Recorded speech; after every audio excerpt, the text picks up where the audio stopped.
O presidente da República, Jair Bolsonaro, voltou a defender o senador Flávio Bolsonaro e o comparou a Neymar, dizendo que o filho ganha dinheiro porque atrai muitos clientes. Bolsonaro faz referência à acusação do Ministério Público de que uma loja de chocolate teria sido usada para lavar dinheiro no esquema de rachadinha da Alerj.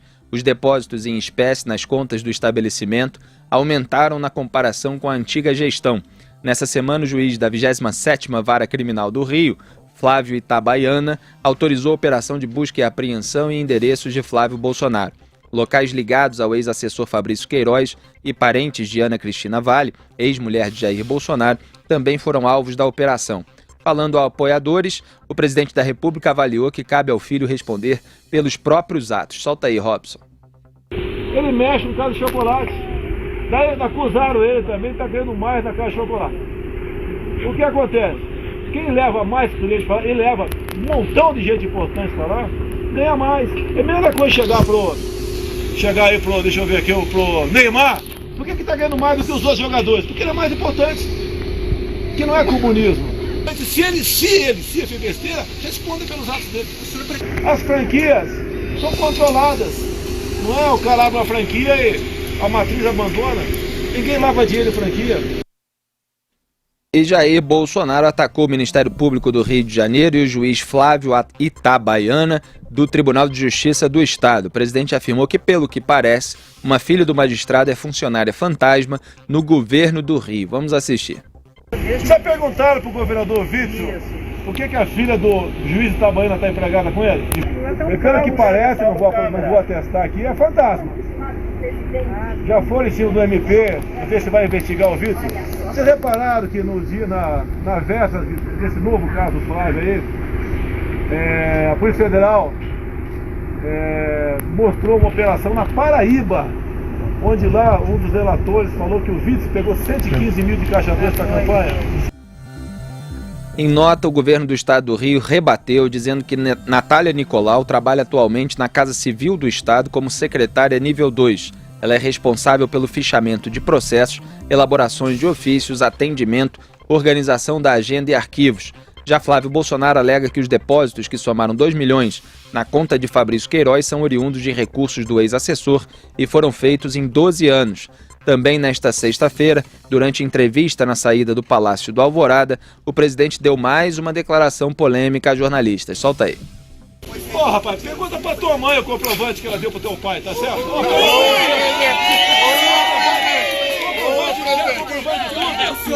Você tem uma cara de homossexual terrível, mas nem por isso te acusa de homossexual. Se bem que não é crime ser homossexual.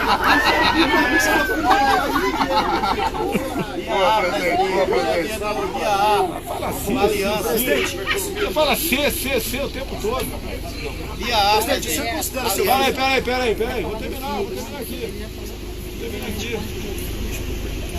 aqui, calma. Enquanto respondia às perguntas, o presidente recebia o apoio de pessoas que estavam em frente ao Alvorada. Jair Bolsonaro planeja passar o Natal em Brasília e cogita viajar à Bahia para o Ano Novo. Aliás, Augusto, nessa entrevista, perguntaram ali se o Jair Bolsonaro considera o Flávio Bolsonaro inocente, e ele fala, não sou juiz. Ele não é juiz e, no entanto, defende o filho a todo momento, falando sobre algumas especificidades do caso. Quer dizer, a acusação do Ministério Público de que o dinheiro da rachadinha, que é aquela devolução parcial de salários de assessores por coação, evidentemente, teria sido esquentado na loja de chocolates. Então, o Jair Bolsonaro se refere à loja de chocolate para defender o filho dessa acusação. E, no entanto, não diz se o filho é inocente ou se não é. Ontem disse que não tem nada a ver com isso. Mas, quer dizer, desde o começo, quando, inclusive, Jair Bolsonaro endossou na prática a liminar esdrúxula do Toffoli de suspender investigações baseadas em dados do COAF, eu venho apontando nesse programa o comportamento ambíguo do Jair Bolsonaro, né? Que lá atrás dizia, não, se fez alguma coisa errada, não vamos passar a mão na cabeça, mas ao mesmo tempo fica defendendo o tempo inteiro. E essa foi a postura hoje, mais uma vez. E só para complementar essa resposta, a quem perguntou sobre o empréstimo que ele fez, que ele disse ter feito ao Fabrício Queiroz, é uma resposta absolutamente estúpida para uma pergunta legítima, porque houve ali o depósito na conta da Michele Bolsonaro, atual primeira-dama, esposa do atual presidente, então deputado federal, de R$24 mil, identificados pelo COAF. O Jair Bolsonaro, ao explicar isso, ele disse que na verdade não foram nem R$24 mil. Se pegar um período maior, que o COAF não analisou, seriam R$40 mil, que haviam sido pagos pelo Fabrício Queiroz em razão de um empréstimo que o Jair Bolsonaro fez. E aí houve uma pergunta legítima, e o comprovante desse empréstimo e tal, e o Jair Bolsonaro deu aquela resposta, colocando a família no meio, falando para perguntar para a mãe, o comprovante da relação com o pai, etc. Ora, cadê os detalhes desse empréstimo alegado pelo Jair Bolsonaro ao Fabrício Queiroz? Em que circunstâncias ele emprestou esse dinheiro? Onde é que eles estavam? Em razão do quê? Esse tipo de esclarecimento poderia ser dado sem nenhum tipo de hostilidade, sem nenhum tipo de agressividade. Só mostra que está acuado e está tentando intimidar as pessoas para não vasculhar os detalhes desse caso. Augusto.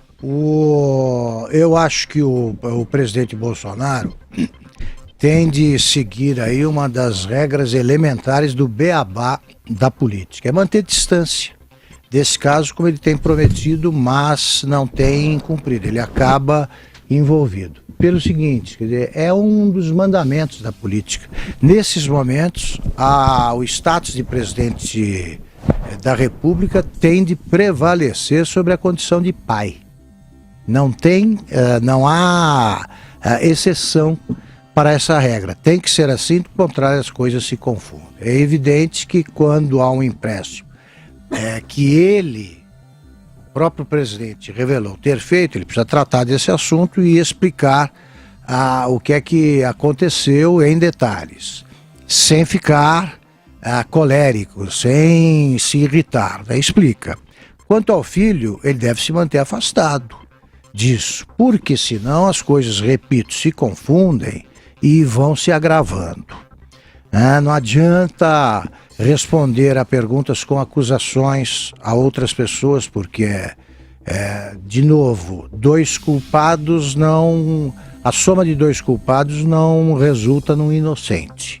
Então, você tem dois culpados e daí você continua obrigado a se explicar ou arrumar algum tipo de álibi. Então ele devia deixar esse caso com o filho, o senador, e controlar os nervos e tentar passar para o país as boas notícias que existem. Quer dizer, hoje foi um dia em que todas as notícias foram negativas para o presidente da República, porque nem ocorreu a ele lembrar que desde 2010 o número de empregos no fim do ano não crescia tanto em um mês. No último mês o crescimento de empregos com carteira assinada foi bastante grande. Quer dizer, o Brasil está vivendo um momento econômico menos dramático, para dizer o mínimo, do que viveu durante toda essa crise gerada pelo PT e, no entanto, estamos cuidando de um caso que é importante, mas que acaba encobrindo outros assuntos que poderiam estar nas manchetes.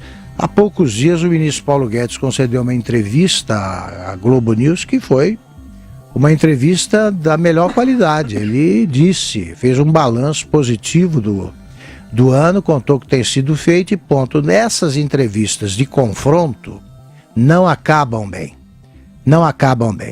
E temos também a entrevista, vamos comentar depois, a entrevista dele à revista Veja. Posso tratar disso? Pode tratar. Agora não, só para resumir. Não, é outra pauta. Tá, eu só cito de passagem que ele se mostra muito infeliz no Palácio da Alvorada e, ao mesmo tempo, ele quer a reeleição. Quer dizer, um presidente deve se sentir honrado ao ocupar esse cargo e nenhum presidente faz favor algum ao eleitorado por chefiar o governo. Isso é uma conversa de presidentes que não foram eleitos. Eles não entendiam isso. Mas, como dizia o Antônio Carlos Magalhães, que foi um PhD em política, o presidente da República tem que se sentir honrado e quanto mais feliz ele estiver, melhor anda o país. O Antônio Carlos lembrava que o mais feliz dos presidentes foi o Juscelino Kubitschek. Não por acaso, foi o período em que o brasileiro se identificou mais com esse estereótipo que mostra o brasileiro como ele é ou gostaria de ser, que dá na mesma. É um povo mais cordial, feliz e tal. Não pode, um presidente da República não pode transmitir a ideia de que está infeliz com o cargo que exerce. E às vezes uma resposta mais firme a ataques realmente absurdos, ela pode ser necessária. Só que a gente precisa distinguir, colocar os pingos nos is, situações absolutamente diferentes. Há perguntas legítimas sobre casos nebulosos que cabe ao presidente da República dar o esclarecimento ou se preservar da maneira que for, mas não reagir dessa maneira absolutamente incondizente até com quem ocupa o cargo que ele ocupa. E o Lula chamou o Lulinha, filho dele, de Ronaldinho dos negócios, né? E agora o Jair Bolsonaro comparou o Flávio Bolsonaro ao Neymar. Eu tive que ironizar lá no meu Twitter, Augusto. Ainda bem que nenhum deles cita Bruno Henrique e Gabigol do meu Flamengo. José Maria Trindade. Pois é, muito boa noite a todos. Olha, a crise aumentou, ficou muito tensa a situação e o presidente Jair Bolsonaro não está distante. Ele prometeu essa distância, aconselharam a distância, mas ele sabe de tudo. Houve reuniões consecutivas no Palácio da Alvorada, inclusive com o senador Flávio Bolsonaro, participação do deputado Eduardo Bolsonaro e o advogado. Há também informações privilegiadas ao presidente Jair Bolsonaro que estão sendo coletadas no Rio de Janeiro e também ali por integrantes do governo, como esta informação aí da contratação da filha de juiz pelo governo do estado do Rio de Janeiro. A ideia do presidente Jair Bolsonaro é de que isto é o resultado de uma postura de alguns ex-aliados e de aliados atuais, né? Possibilitando que o filho, o senador Flávio Bolsonaro, seja exposto nesta investigação. Integrantes do Palácio do Planalto, ali da comunidade próxima ao presidente, estão achando o processo muito forte, muito rápido e exagerado. É aquela história, onde estão os outros? E de certa forma é verdade, onde são os outros investigados, neste caso da Alerj. Mas isso, como diz o Augusto aí, dois culpados não fazem um inocente, né? Primeiro é preciso responder o que está sendo questionado e depois, sim, também cobrar a mesma postura e a mesma investigação para os outros deputados que também tiveram, os funcionários aí, com movimentações consideradas suspeitas e atípicas. Um plano no Palácio da Alvorada foi elaborado exatamente para a defesa e dentro deste plano está a distância do presidente Jair Bolsonaro, porque todos sabem ser indefensável essa ideia aí da rachadinha, que eu não gosto desse termo. Eu não gosto, eu acho eufemismo, o nome certo disso é desvio de dinheiro público, lavagem de dinheiro e outros crimes. Então não dá para chamar isso de rachadinha como se fosse um negócio antiético ou tal sujo, mas legal. Não é legal e isto é crime previsto no Código Penal. Na parte do Congresso Nacional, os ex-aliados ali que estão mais cutucando ali nos bastidores, dizendo que o presidente sabia, que todo mundo sabia e que os mandatos dos Bolsonaros passavam exatamente por esse processo. Mas nós estamos falando do mandato do senador Flávio Bolsonaro. Então o presidente sabe de tudo, foi aconselhado a ficar distante, mas ele não consegue, é muito difícil, tanto pelo temperamento do senador Jair Bolsonaro, como também na sua condição de filho. Nós já falamos muito isso aqui, sobre essa condição de pai e filho, né? Entra mesmo pelo lado emocional e não é racional. Lembrando que isso não foi uma entrevista. Isso é o seguinte, se transformou aqui no ponto turístico. É a entrada e saída do presidente Jair Bolsonaro do Palácio da Alvorada. Então, lá, na chamada por nós de mangueira, porque tem uma mangueira lá, onde todos os jornalistas ficavam ali todos os dias aguardando o presidente, plantão, fica assim, qualquer presidente, os jornalistas de plantão ficam lá, esperando, olhando quem entra, quem sai no Palácio da Alvorada, que é a residência oficial. E agora os populares tomam conta dali, e o presidente para e fala com os populares. E aí os jornalistas aproveitam aquele momento e fazem pergunta. Incrível como o presidente reagiu mal a perguntas dos jornalistas, perguntas pertinentes pelo momento, né? E como as pessoas, em vários momentos ali da conversa, interromperam aos gritos os jornalistas. Nós mostramos aqui o áudio e no fundo gritando, não eram jornalistas, mas os populares que estavam lá. Então esta é a realidade, este é o clima do momento aqui em Brasília.